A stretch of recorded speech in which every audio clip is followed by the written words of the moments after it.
தேசியவாதிகளோருக்கும் வணக்கம். மீண்டும் இன்று நம்முடன் திரு மகாதேவன் அவர்கள் இணைந்திருக்காரு. ஐடியா மேன் மகாதேவன் அவர்கள் இணைந்திருக்காரு. இன்னைக்கு நாங்க பேச போற விஷயம் என்னன்னா, அண்ணாமலை அவர்களுடைய சொத்து அதிகமாயிருக்கு. அவர் ஏகப்பட்ட சொத்துக்களை வாங்கி குவிச்சு வச்சிருக்காரு. எந்த ஒரு பதவியிலும் இல்லாம, எந்த ஒரு அரசியல் பதவியிலுமே இல்லாம இத்தனை கோடி சொத்து அவர் எப்படி சேர்த்தாரு அப்படின்ற மாதிரியான விஷயங்கள் தொடர்ந்து இப்போ பேசும் பொருளா மாறி இருக்கு. இதுல அதிர்ச்சியா இருக்கக்கூடிய விஷயம் என்னன்னா, இத மாதிரியான குற்றச்சாட்டுகள் முன்னெடுத்து வைக்கிறது திமுக கிடையாது. இங்க இருக்கக்கூடிய அதிமுக ஆதரவாளர்கள், பாஜக இருக்கக்கூடிய ஒரு சில நிர்வாகிகள், அதுக்கப்புறம் ஊடகங்கள், இவங்க எல்லாரும் தான் இது மாதிரியான ஒரு விஷயத்த பண்ணிட்டு வந்துட்டு இருக்காங்க. இதெல்லாம் பத்தி தான் நம்ம பேச போறோம். இது குறித்து திரு மகாதேவன் அவர்கள் சில பல எக்ஸ்பிளனேஷன் கொடுக்கறதுக்காக ரெடியா இருக்காரு. வணக்கம் அண்ணா, எப்படி இருக்கீங்க? வணக்கம், நல்லா இருக்கேன். நீங்க இந்த செய்தியை பார்த்துருப்பீங்க. நான் உங்களுக்கு ஒரு நியூஸ் கார்டை கூட நான் இங்க போடுறேன். ஆடியன்ஸ்க்கு நான் நடுவில் அந்த நியூஸ் கார்டை போடுறேன். ஃபர்ஸ்ட் நம்ம இந்த ஒரு நியூஸ் கார்டை படிச்சுட்டு இது குறித்து நம்ம பேசலாம்னா. ஈஷா யோகா மையத்துக்கு அருகே 12 ஏக்கர் நிலத்தை ரூபாய் 4.5 கோடிக்கு பத்திரப்பதிவு செய்திருக்கிறார் அண்ணாமலை. ஆனால் சந்தை நிலவரப்படி 12 ஏக்கர் நிலத்தின் மதிப்பு 36 கோடி. அதில் 4.5 கோடியை கழித்தால் மீதியுள்ள 31.5 கோடி ரூபாய் இந்த விவகாரத்தில் கருப்பு பணமாக கைமாறி இருக்க வேண்டும்.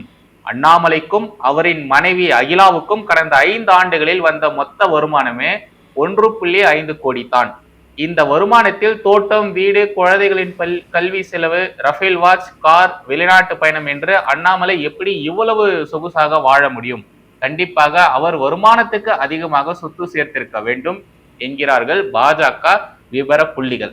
பாஜக இருக்கக்கூடியவர்கள் இது மாதிரியான விஷயத்த சொல்றதா சொல்லியிருக்காங்க. அண்ட் ஆல்சோ திமுக அதிமுகவினருடன் கூட்டு பண்ணை நிலம் பத்திரப்பதிவு, சுத்து பொட்ட கமலாலயம், இத மாதிரிலாம் செய்தி போட்டிருக்கிறது யாருன்னா ஜூனியர் விகடன். இத மாதிரியான விஷயங்கள்லாம் ஜூனியர் விகடன் இல்ல, அது மாமா விகடன். ஜூனியர் விகடன்ல இப்படிப்பட்ட ஒரு செய்தி சொல்லியிருக்காங்கன்னா, அதாவது கிட்ட 36 கோடி ரூபாய் மதிப்புள்ள ஒரு சொத்தை அண்ணாமலை அவர்கள் வெறும் 4.5 கோடிக்கு வாங்கியிருக்காரு. மிச்சம் இருக்கக்கூடிய பணம் கருப்பு பணமா கையாண்டப்பட்டிருக்கு அப்படின்ற மாதிரி சொல்றாங்க. இது என்னன்னா என்ன செய்தி? இந்த பர்டிகுலர் பார்ட்டை மட்டுமே நீங்க டீகோட் பண்ணீங்க அப்படின்னாவே இவங்க இப்போ எழுதியிருக்கிறது எவ்வளவு பெரிய பொய் அப்படிங்கிறது தெரிஞ்சு போயிடும். அவர் 4.5 கோடி ரூபாய்க்கு பத்திரப்பதிவு செஞ்சிருக்காரு அப்படிங்கிறது அவரே தான் சொன்னார், சரிங்களா? ஆனால் இந்த நிலத்துடைய சந்தை மதிப்பு 36 கோடி ரூபாய் அப்படிங்கிறது யார் முடிவு பண்ணா? அவர் 36 கோடி ரூபாய்க்கு தான் வாங்கியிருக்காரு அப்படிங்கிறதுக்கு என்ன ஆதாரம் இருக்குது? ஓகே, இவங்க அதுக்குத்தான் அந்த நம்பகத்தன்மையை கூட்டணும் அப்படிங்கிறதுக்காகத்தான் ஈஷா யோகா மையத்துக்கு அருகில் அப்படின்னு போட்டிருக்காங்க. ஈஷா யோகா எங்கேயோ இருக்குது, இந்த நிலம் எங்கேயோ இருக்குது. ஓகே, இது இருக்கக்கூடியது இக்கரை போலுவாம்பட்டி அப்படிங்கிற ஒரு ஏரியா. எங்கள் வீடு இருக்கிற ஏரியாவை தாண்டி தான் அங்கே போகணும். ஓகே, இவங்க ஃபஸ்ட்டு தொண்டாமுத்தூர் அப்படின்னு ஒரு சொன்னாங்க. அந்த தொண்டாமுத்தூர்லேருந்தே அண்ணாமலை நிலம் இருக்கக்கூடிய அந்த ஊர் பார்த்திங்கன்னா கிட்டத்தட்ட 10 கிலோமீட்டர். ஐயோ, ஓகே. இது அந்த மலையடி வாரத்தில் வரும் கிராமம். ஓகே, அது நொய்யல் ஆற்றங்கரையில் இருக்கும். ஓகே, அது ஆற்றங்கரைன்னு சொன்ன உடனே அது ஆற்று பாசனம், அதனால் விலை ஜாஸ்தியாக இருக்குன்னு சொல்லுவாங்க. ஆற்று பாசனம்லாம் கிடையாது, அங்கே மழை பெஞ்சால் தண்ணி வரும், அப்படி தான் இருக்குது நொய்யல் ஆறு இன்னைக்கு. ஓகே, அங்கே நான் விசாரித்த வரைக்கும் பார்த்திங்கன்னா 1 ஏக்கர் அதிகபட்சம் 1 கோடி ரூபாய் வரைக்கும் போகிறதுக்கான வாய்ப்புகள் இருக்குது, அதுக்கு மேலே விலை கிடையாது அப்படின்னு அந்த ஏரியாக்காரங்களே சொல்கிறாங்க. ஓகே, இதில் அப்போ 12 கோடிக்கு வாங்கியிருக்காரான்னு கேட்டால் அதுக்கான வாய்ப்பு இருக்குது. மார்க்கெட் ரேட்டு 12 கோடி. ஆனால் இதில் நம்ம கவனிக்க வேண்டியது என்ன அப்படின்னா, நம்ம ஒரு நிலமோ சொத்தோ வாங்குறம்போது இங்கே தமிழ்நாட்டில் பொறுத்த வரைக்கும் கைட்லைன் வேல்யூன்னு ஒன்று இருக்குது, மார்க்கெட் வேல்யூன்னு ஒன்று இருக்குது. இது எல்லாருக்கும் தெரியும், ரியல் எஸ்டேட் பண்ணுற அத்தனை பேருக்கும் தெரியும், நிலம் வாங்குகிற அத்தனை பேருக்கும் தெரியும். ஓகே, நம்ம எந்த மதிப்புக்கு மார்க்கெட் வேல்யூவுக்கு தான் நம்ம நிலத்தை வாங்குவோம், சொத்தை வாங்குவோம். அந்த மார்க்கெட் வேல்யூவுக்கே நம்ம போய் பத்திரத்தை பதிவு பண்ணுவோமா அப்படின்னு கேட்டால் கிடையாது. அப்படி பண்ண மாட்டாங்க, பண்ணவும் முடியாது. ஏன்னா இன்றைக்கி அந்த முத்திரைத்தாள் கட்டணம், ஸ்டாம்ப் டியூட்டி அப்படிங்கிறது கிட்டத்தட்ட 10-11% இருக்குது. அங்கே அதுக்கு கவர்மெண்ட் என்ன பண்ணுறாங்க அப்படின்னா, கவர்மெண்ட் ஒரு கைட்லைன் வேல்யூ ஃபிக்ஸ் பண்ணியிருப்பாங்க. இந்த ஏரியாவில் இந்த எஸ்எஃப் நம்பருக்கு இதுதான் கைட்லைன் வேல்யூ, இந்த வேல்யூவுக்கு தான் நீங்கள் ரிஜிஸ்டர் பண்ணணும். அதாவது ஒன்று அந்த வேல்யூவுக்கு மேலே நீங்கள் ரிஜிஸ்டர் பண்ணலாம், எவ்வளோக்கு வேணாலும் பண்ணலாம். நீங்கள் மார்க்கெட் வேல்யூவுக்கு வேணுனாலே பண்ணிக்கலாம். ஆனால் அந்த வேல்யூக்கு குறைவாக, கைட்லைன் வேல்யூவுக்கு குறைவாக, அரசாங்கம் நிர்ணயித்த அந்த விலைக்கு குறைவாக நீங்கள் பத்திரப்பதிவு செய்ய முடியாது அப்படிங்கிறது தான் சட்டம். ஓகே. அப்போது இங்கே வந்து அந்த கைட்லைன் வேல்யூ, மார்க்கெட் வேல்யூ இதெல்லாம் பற்றி எதையுமே பேசாமல் இவங்களாம் வந்து ஒரு விலையை முடிவு பண்ணி 36 கோடி ரூபாய்க்கு இவர் வாங்கியிருக்காரு, 4.5 கோடி ரூபாய்க்கு தான் பத்திரப்பதிவு பண்ணியிருக்காரு, அப்போ மீதி பணமெல்லாம் பிளாக்கில் கொடுத்தாரா அப்படின்னு இவங்க கேட்குறாங்க. அப்படின்னா அப்போ அந்த ஜூனியர் விகடனை வந்து மாமா விகடன்னு சொல்லாமல் வேறு என்னன்னு சொல்கிறது? கரெக்ட். இப்போ இதில் வந்து எப்படி வந்து கோத்து விடுறான் பாரு. அதாவது ஆனால் அண்ணாமலை மற்றும் அகிலா அவர்களுக்கு கடந்த 5 வருடமாக 1.5 கோடி ரூபாய் தான் வருமானம் வந்திருக்கிறது அப்படின்னு இவங்க சொல்கிறாங்க. இதுவே வந்து முதல்ல இவங்களுக்கு எங்கேருந்து இந்த டேட்டா கிடச்சிது? 2024 தேர்தலில் அண்ணாமலை அவர்கள் வேட்புமனு தாக்கலோடு அவருடைய வருமானத்தையும் சேர்த்து கொடுத்துருக்காரு. 2024 தேர்தலில் கொடுத்தது வந்து பார்த்திங்கன்னா 2022-23 ஐடி ரிட்டர்ன்ஸ். அப்போ 23-24 இருக்குது, 24-25 இருக்குது. இந்த டேட்டாலாம் இவங்களுக்கு எதுவுமே கிடைக்காது, இல்லை உங்கள் கையில்.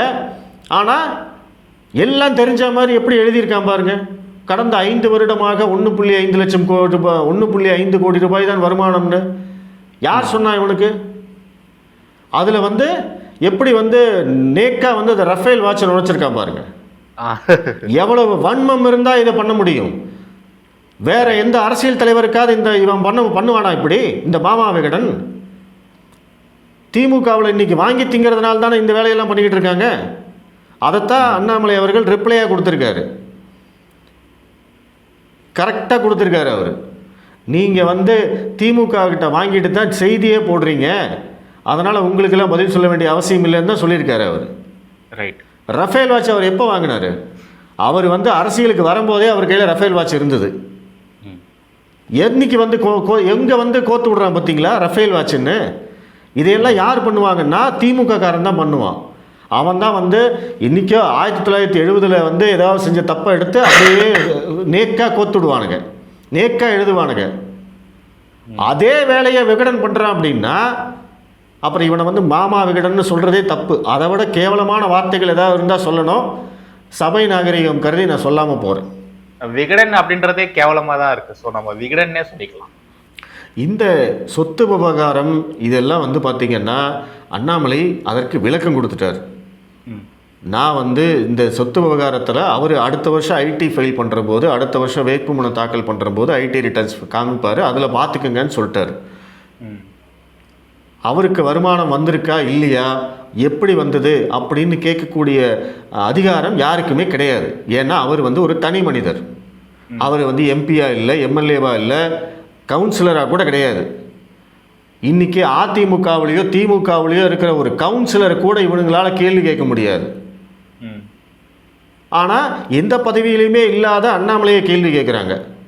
சரி, எதுக்கே அண்ணாமலையை கேள்வி கேட்குறீங்கன்னா அவர் தானே நேர்மையாளர்னு சொல்கிறாரு.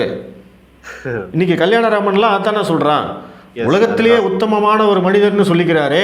அவருடைய சொத்து மதிப்பு எல்லாமே இவங்களோட டார்கெட் என்ன? சவுக்கு சங்கர் ஆகட்டும், கல்யாணராமன் ஆகட்டும், கிஷோர் சாமி ஆகட்டும், இல்லை அதிமுக காரனாகட்டும், இதையெல்லாம் ஷேர் பண்ணுற திமுக காரனாகட்டும், இவனுக்கு அத்தனை பேருக்குடைய டார்கெட்டும் என்ன அப்படின்னு கேட்டிங்கன்னா அண்ணாமலை நேர்மையாளர்னு சொல்லக்கூடாது. அந்த ரெப்புடேஷன் தான் இவனுக்கு பிரச்சனை. ஏன்னா அந்த நேர்மையாளர்னு சொன்ன கேட்டாலே இவனுக்கெல்லாம் வந்து எரியுது. ஏன்னா இவனுக்கிட்ட யாருமே அப்படி கிடையாது, இவனுங்களே அப்படி கிடையாது. காசை வாங்கிட்டு எங்கே வந்து குறைக்க சொல்கிறாங்களோ அந்த அப்படி குறைக்கிறவங்க தானே இவனுங்களாம். அதனால் இவரை வந்து பார்த்தாலே இவங்களுக்கு வந்து எரியுது. அந்த ரெப்புடேஷன் வந்து இவங்களுக்கு பிரச்சனையாக இருக்குது. இவரை பார்த்து மக்கள் வந்து இன்னும் மதிக்கிறாங்களே, இவருக்கு கிடைக்கிற மரியாதை நம்மளுக்கெல்லாம் கிடைக்க மாட்டேங்குது. இன்னும் வந்து பதவியிலேருந்து எடுத்தாச்சு, ஆனாலும் வந்து இன்றைக்கி மக்கள் முழுவதும் அவருக்கு தான் வந்து மதிப்பு கொடுக்குறாங்க, நம்மளுக்கு கொடுக்க மாட்டேங்கிறாங்களே. ஒன்றுமே இல்லாத ஆள் இதை திடீர்னு வந்து அவர் எங்கே போனாலும் வந்து கூட்டம் வருது, மக்கள் எல்லோரும் வந்து அவரை நம்புகிறாங்க, மதிக்கிறாங்க, மாலை மரியாதை எல்லாம் அவருக்கு தான் கிடைக்குது. எல்லாமே இவங்களுக்கு கண்ணை உறுத்துது. அப்போ அந்த கிரெடிபிலிட்டி, அந்த நம்பகத்தன்மை, மக்கள் மத்தியில் அண்ணாமலைக்கு இருக்கக்கூடிய அந்த நம்பகத்தன்மையை அடித்து உடைக்கணும். அதுக்கு என்ன பண்ணணும்? சந்தேகத்தை விதைக்கணும், அவ்வளோதான். அவர் அவ்வளோ வாங்கிட்டாரு, அவர் இவ்வளோ வாங்கிட்டாரு. ஏன்னா திமுகவுடைய ஃபார்முலா என்ன? ஒரு பொய் சொல்லுவாங்க, அது 1,00,000 தடவை சொல்லுவாங்க, அது ஒரு கட்டத்தில் உண்மையாயிடும். ஸோ இனிமே வந்து அண்ணாமலை எப்போ வந்து பேசினாலும் எதிர்த்தரப்புலேருந்து என்ன பேசுவாங்க? நீ மட்டும் நிலம் வாங்கலையா, நீ மட்டும் அங்கே சொத்து வாங்கலையா, உனக்கு மட்டும் பினாமி இல்லையா? ஆனால் இதுக்கு எதுக்குமே ஆதாரம் கிடையாது. கரெக்ட். ஆனால் திரும்ப திரும்ப திரும்ப பேசி பேசி பேசி அதை உண்மையாக்குற வேலையை பார்ப்பாங்க. இப்போ நீங்கள் கல்யாணராமன் அவரை பற்றி பேசியிருக்கும் பொழுது அவர் வந்து ரீசெண்டாக ஒரு ட்வீட் ஒன்று போட்டிருந்தார். அதில் அவர் என்ன சொல்லியிருக்காருன்னா, கோப்படத்தின் நாயகன் கதை முடிவை நோக்கி நகர்கிறது அப்படின்ற மாதிரி போட்டிருக்காரு. ஒரு மனுஷனுக்கு பதட்டமா இருந்ததுன்னா, எது செய்ய முடியல, எதிராளி மீது நம்மளால எந்த ஒரு குற்றச்சாட்டை வைக்க முடியலன்னா ஒரு பதட்டம் ஒண்ணு ஏற்படும். அந்த பதட்டத்துல அவங்க வந்து தப்பு பண்ணுவாங்க. அதே மாதிரியான ஒரு தப்பை தான் இந்த இடத்துல கல்யாணராமன் அவர் பண்ணியிருக்காரு. கோப்படத்தின் நாயகன் யாரு? ஜீவா. அந்த படத்துல அவன் வந்து என்ன பண்ணுவான், அந்த நக்சல்வாதிகளா இருக்கக்கூடிய அந்த இன்னொரு ஹீரோ இருப்பார்ல, செகண்ட் ஹீரோ, அவர் வந்து ஒழிக்கிறதுக்கான வேலையை வந்து அவர் பார்ப்பது. கிளைமேக்ஸ்ல என்ன பண்ணுவாரு அப்படின்றத நம்ம எல்லாருமே பார்த்திருக்கோம். இவரு அவனை சொல்ற அப்படின்ற பேர்ல இவர் வந்து ஜீவாவை சொல்றாரு பாருங்களேன். அதாவது பதட்டத்துல கோப்படத்தினுடைய நாயகன் அப்படின்றத இவர் அண்ணாமலையா மென்ஷன் பண்ணி பேசுறாரு. இவர் எடுத்து கொடுக்கக்கூடிய அந்த எக்ஸாம்பிள்ஸே தப்பா தானே இருக்கு. சொல்ல வர வேண்டிய விஷயத்தையும் இவங்களால ஒழுங்கா சொல்ல முடியல. பதட்டத்துல உளறிட்டு தான் கிடக்குறாங்க. இந்த லட்சணத்துல அண்ணாமலை இவ்வளவு கோடி சொத்து சேர்த்து வச்சிருக்காரு, எந்த ஒரு பதவியில இல்ல, எந்த ஒரு அரசாங்க பதவியில இல்ல, நேர்மையான கொம்பன் நான் சொல்றேன் அண்ணாமலை எப்படி இவ்வளவு சொத்து சேர்த்தாரு, கூடிய சீக்கிரம் அண்ணாமலைய சாப்டர் க்ளோஸ் ஆக போகுது அப்படின்ற மாதிரிலாம் இவர் சொல்லிட்டு இருக்காரு. அண்ணாமலைக்கு எதிராக நடக்கக்கூடிய இந்த விஷயங்களுக்கு பாஜக மேலிடம் ஏதாச்சும் பண்றாங்களா, ஏதாச்சும் ரெஸ்பான்ஸ் பண்றாங்களாண்ணா? அண்ணாமலைக்கு எதிராக பிரச்சாரம் செய்யக்கூடியவர்களுக்கு பாஜக மேலிடம் சப்போர்ட் செய்கிறது, முழுமையான ஆதரவை கொடுக்கிறது. உண்மையாலேயேவா? ஆமாம். கல்யாணராமனுக்கு யார் சப்போர்ட் பண்ணுறாங்க? கல்யாணராமன் இப்படி பேசுகிறாரு, கிட்டத்தட்ட 10 நாளுக்கு மேலே ஆச்சு இந்த மாதிரி பேச ஆரம்பிச்சு, தொடர்ச்சியாக பேசிக்கிட்டே இருக்காரு. டெய்லியும் வந்து 4-5 ட்வீட் போடுறாரு. அண்ணாமலை பார்த்து அந்த கேள்வி கேட்குறது, இந்த கேள்வி கேட்குறது, இதெல்லாம் பண்ணுறாரு. கட்சியிலேருந்து யாராவது கூப்பிட்டு எதுக்கே அப்படி பேசிகிட்டு இருக்கேன்னு கேட்க முடியாதா? கேட்டிருக்காங்களா யாராவது? இன்றைக்கி கல்யாணராமன் கட்சியிலேயே இல்லைங்கிறாங்க. ஆனால் அந்த ஆள் என்ன பண்ணுறாரு, நேஷ்னல் டெலிவிஷனில் தமிழக பாஜக சார்பாக அவர் பேசிகிட்டு இருக்காரு. ஓகே. அங்கே வந்து நியூஸ் 18, அங்கே வந்து இந்தியா டுடே, இந்த மாதிரி நேஷ்னல் டெலிவிஷனில் வந்து இவர் பேசுகிறாரு. யார் அவருக்கு அதிகாரம் கொடுத்தது? இங்கே வந்து நாராயணன் திருப்பதி தான் வந்து அந்த ஊடகப்பிரிவு செயலாளர்னு நினைக்கிறேன். ஆமாம். அப்போ அந்த மாதிரியான ஒரு ஊடகப்பிரிவு செயலாளர் தான், தலைவர் தான் வந்து ஊடகங்களில் யார் பேசணும், அவங்க என்ன பேசணும் அப்படிங்கிறதையெல்லாம் வந்து கண்காணிக்க வேண்டியது அவர் தான். அவர் தான் வந்து அதிகாரம் கொடுக்கணும். அவர் தான் வந்து ஆத்தரைஸ்டு பர்சன் அப்படின்னு சொல்லணும்.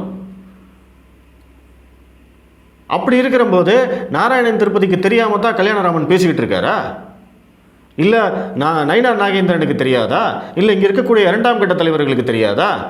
யாராவது ஒருத்தர் இத்தனை நாளாக வந்து அண்ணாமலை தலைவர் அண்ணா அது இதுன்னு சொல்லிட்டு இருந்தாங்களே, இத்தனை பேர் இருக்காங்களே, அவங்களில் யாராவது ஒருத்தர் வந்து அண்ணாமலைக்காக சப்போர்ட்டுக்கு வந்தாங்களா?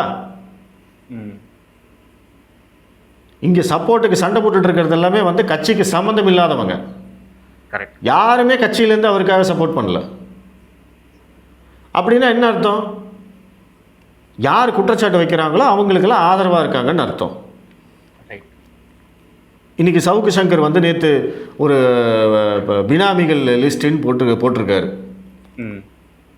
அண்ணாமலையுடைய சிஸ்டரு, அவருடைய கணவர், அவருடைய தூரத்து சொந்தக்காரங்க, அவருடைய ஃப்ரெண்ட்ஸு, அவருடைய காலேஜ்மேட்டு, அவருடைய சீனியரு, எல்லாத்தோட பேரையும் எடுத்து போட்டு இவங்க எல்லாரும் அண்ணாமலையுடைய பினாமின்னு போட்டிருக்காங்க. அந்த லிஸ்ட்டு யார் கொடுத்தது அப்படின்னா டெல்லி பிஜேபியிலேருந்து எனக்கு வந்ததுன்னு சொல்கிறான். ஓ, அப்படியே சொல்கிறான். லிஸ்ட் எனக்கு டெல்லி பிஜேபியிலேருந்து கொடுத்தாங்க அப்படின்னு பேரெல்லாம் படிக்கிறான். டெல்லி பிஜேபிக்கு வேறு வேலை இல்லையா? இல்லை இவங்கிட்ட கொடுத்துட்டு செய்ய வேண்டிய அவசியம் டெல்லி பிஜேபிக்கு என்ன இருக்குது?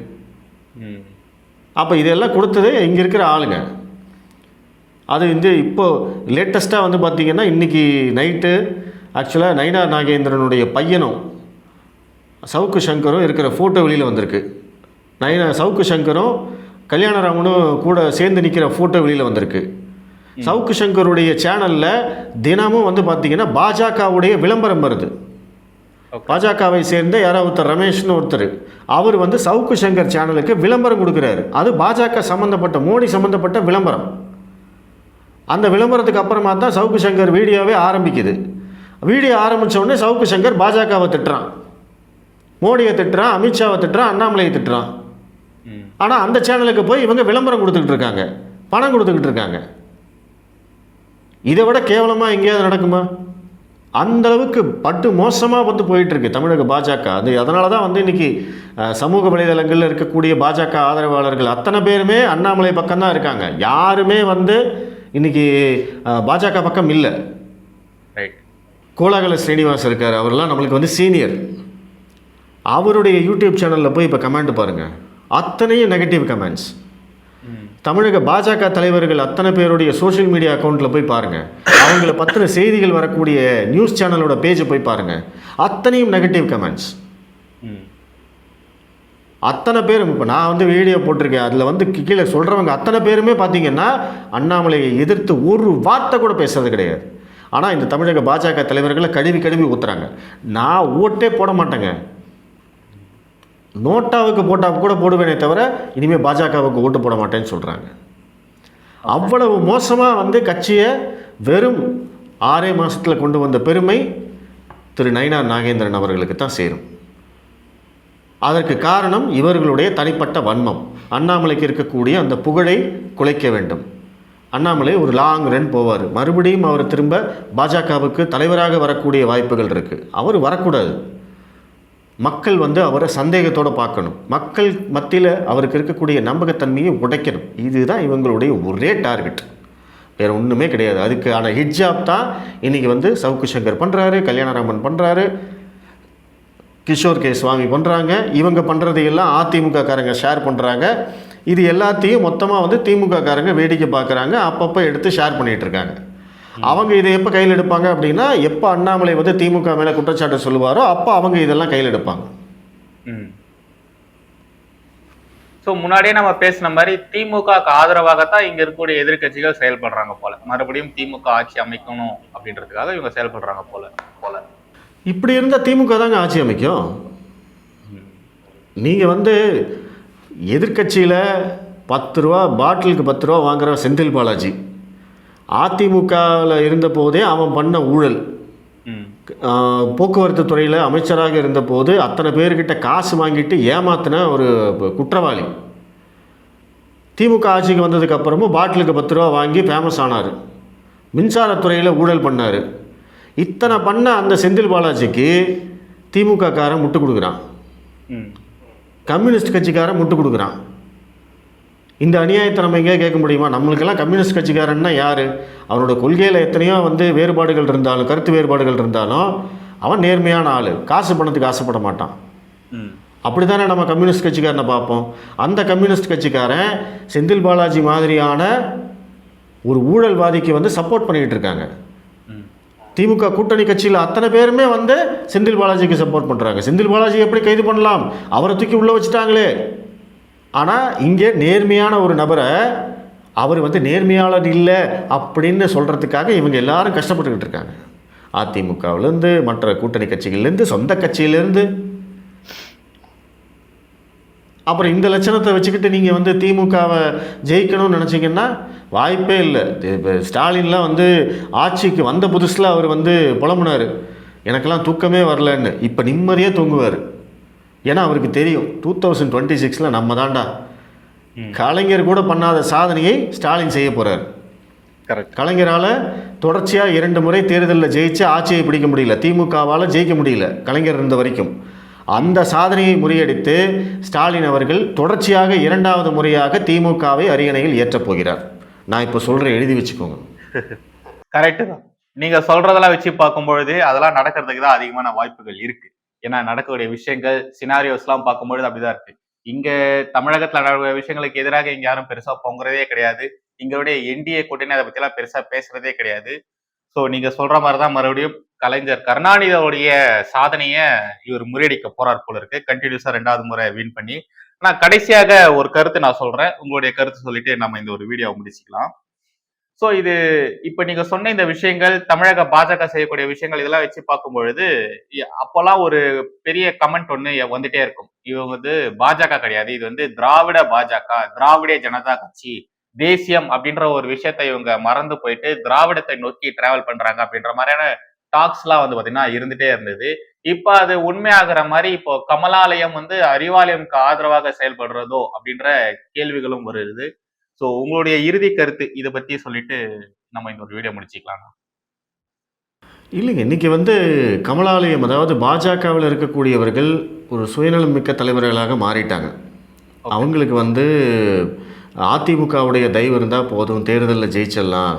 ஏன்னா இன்றைக்கி அதிமுக எப்படி இருந்தாலும் பார்த்தீங்கன்னா ஒரு 25 சீட்டு 30 சீட்டு வரைக்கும் கொடுக்க போகிறாங்க. அப்போ அந்த 30 சீட்டு யாருக்கு கிடைக்கும்? கட்சியில் மேல்மட்ட தலைவர்களுக்கு தான் கிடைக்கும். ஓகே. இப்போ மேல்மட்ட தலைவர்கள்னால் இந்த மாநில தலைவர்லேருந்து அடுத்த கட்ட தலைவர்கள், மாவட்ட தலைவர்கள், இவங்களுக்கெல்லாம் வந்து ஆல்ரெடி வந்து இவங்கெல்லாம் வந்து ஃபிக்ஸ் பண்ணுறதுக்கு மூவ் பண்ணிகிட்டு இருப்பாங்க சீட்டு வாங்கிறதுக்கு. அதுவே வந்து ஒரு பெரிய பிஸ்னஸ்ஸு, சீட்டுக்காக காசு கொடுக்கறது. இப்போ அண்ணாமலை இல்லாத போது அதெல்லாம் நடக்கும், அதெல்லாம் நம்ம பார்க்கத்தான் போகிறோம். ஓகே.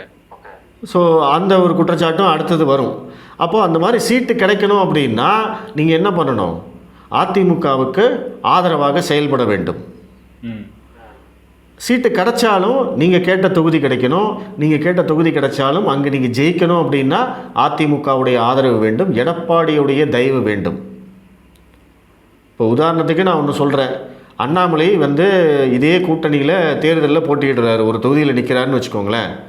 அண்ணாமலை ஜெயிக்க விடுவாங்கன்னு நினைக்கிறீங்களா அதிமுக காரங்க? கண்டிப்பாக மாட்டாங்க. அந்த அந்த தொகுதியில் பார்த்தீங்கன்னா திமுக அதிமுக எல்லா கட்சியும் கூட்டணி சேர்ந்து அண்ணாமலையை ஜெயிக்க விடாமல் பண்ணுறதுக்கு தான் ட்ரை பண்ணுவாங்க. அப்போ அந்த மாதிரியான ஒரு விஷயத்தை வந்து மற்றவங்க பண்ணக்கூடாது, அதிமுக மற்ற வேட்பாளர்களுக்கு பண்ணக்கூடாதுல்ல. இப்போ நீங்கள் வந்து இன்றைக்கி வினோத் பி செல்வமோ எஸ்ஜி சூர்யாவோ இல்லை வந்து அமர் பிரசாத் ரெட்டியோ யாருமே வந்து அண்ணாமலைக்கு ஆதரவாக பேசலை, இந்த கூட்டணிக்கு ஆதரவாக கருத்து சொல்லலை அப்படின்னா என்ன காரணம்? அப்போ அவங்கெல்லாம் கருத்து சொன்னாங்க அப்படின்னா இவங்க அண்ணாமலையோடைய ஆள் அப்படின்னு முத்திரை குத்திடுவாங்க. ஓகே.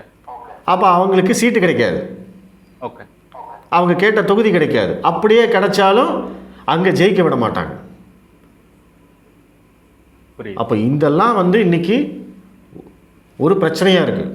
அப்போ இதெல்லாம் சேர்ந்து தான் இன்றைக்கி வந்து அண்ணாமலை வந்து தனிமைப்படுத்தப்பட்டிருக்கிறார் அப்படிங்கிறது நம்மளுக்கு புரிஞ்சுக்கலாம். ஸோ அதுதான் வந்து இங்கே வந்து ரொம்ப முக்கியம். ஏன்னா இன்றைக்கி அண்ணாமலைக்கு வந்து ஆதரவு இல்லாமல் போகிறது, பாஜக தலைவர்கள் வந்து ஒட்டுமொத்தமாக தேசிய தலைமையை மறந்து இங்கே கட்சியை வந்து வளர்க்கணும் அப்படிங்கிறத மறந்து நம்ம கட்சியை முன்னெடுத்துட்டு போகணும் அப்படிங்கிறதையெல்லாம் மறந்து ஒட்டுமொத்தமாக அதிமுகவுடைய பி டீம் மாதிரி செயல்படுறாங்க அப்படின்னா அதற்கு காரணம் நான் சொன்னது தான். அதிமுகவுடைய பி டீம் அப்படின்னு நான் சொல்லலை, பாண்டேவே சொல்கிறாரு. ஓகே. அவர் ஒரு பேட்டியில் சொன்னார், அவரே வெறுத்து போய் தான் சொல்லியிருக்காரு. ஓகே. இது நடக்கிறதையெல்லாம் பார்க்கும்போது அதிமுகவுடைய ஒரு பி டீம் வந்து இன்றைக்கி பாஜகவுக்குள்ளேயே உருவாயிருச்சோ அப்படிங்கிற சந்தேகமே எனக்கு வந்துருச்சு அப்படின்னு சொல்லிட்டாரு. அப்போ அந்த ஒரு வார்த்தையிலேயே, அந்த ஒரு வரியிலேயே நீங்கள் எல்லாத்தையும் புரிஞ்சுக்கலாம். இன்றைக்கி அதுதான் நிலைமை.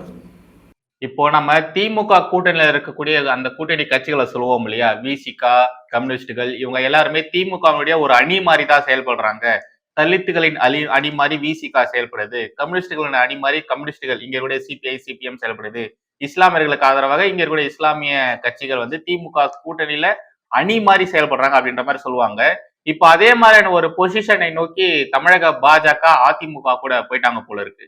அவங்க வந்து அதிமுகவுடைய பி டீம் மாதிரி அதிமுகவுடைய நெரட்டிவை இவங்க இங்க செட் பண்ற மாதிரி, அதிமுக ஆசைப்படக்கூடிய விஷயங்கள் இவங்க இங்க உட்கார்ந்து செய்யற மாதிரி தான் நீங்க சொல்லக்கூடிய விஷயங்கள் எல்லாமே இருக்கு. இது வருங்காலங்களில் சொல்லலாம். ஆமா, வருங்காலங்களில் இது என்னவா ஆக போகுது, இந்த சவுக்கு சங்கர் மாதிரியான நபர்கள் சொல்லக்கூடிய விஷயங்கள் என்ன மாதிரியான தாக்கத்தை ஏற்படுத்த போகுது? First of all Savukku Shankar மாதிரியான நபர்கள் சொல்லக்கூடிய விஷயங்கள்ல எவ்வளவு உண்மைத்தன்மை இருக்கும் அப்படின்றது நமக்கு எல்லாருக்குமே நல்லாவே தெரியும். அந்த மனுஷன் பேசக்கூடிய விஷயங்கள் இது வரைக்கும் எதுவுமே நடந்ததும் இல்ல, அந்த சொல்லக்கூடிய விஷயங்கள்ல பெருசா கிரெடிபிலிட்டி அப்படின்றது இருக்கும் இருக்காது. இப்போ அந்த ஆள் சொல்லக்கூடிய விஷயத்தை தான் இங்க எல்லாருமே எடுத்து வச்சு பேசிட்டு இருக்காங்க. ஊடகங்களும் சவுக்கு சங்கர் சொல்லக்கூடிய விஷயங்கள் தான் எடுத்து பேசிட்டு இருக்காங்க. இது வருங்காலங்களில் என்னவா நடக்க போகுது அப்படின்றத நம்ம பொறுமையா பொறுத்திருந்து பார்க்கலாம்னா. உங்களுடைய நேரத்தை ஒதுக்கி இவ்வளவு விஷயங்கள் எக்ஸ்பிளைன் பண்ணதுக்கு ரொம்ப ரொம்ப நன்றிண்ணா. நன்றி. தேங்க்யூ.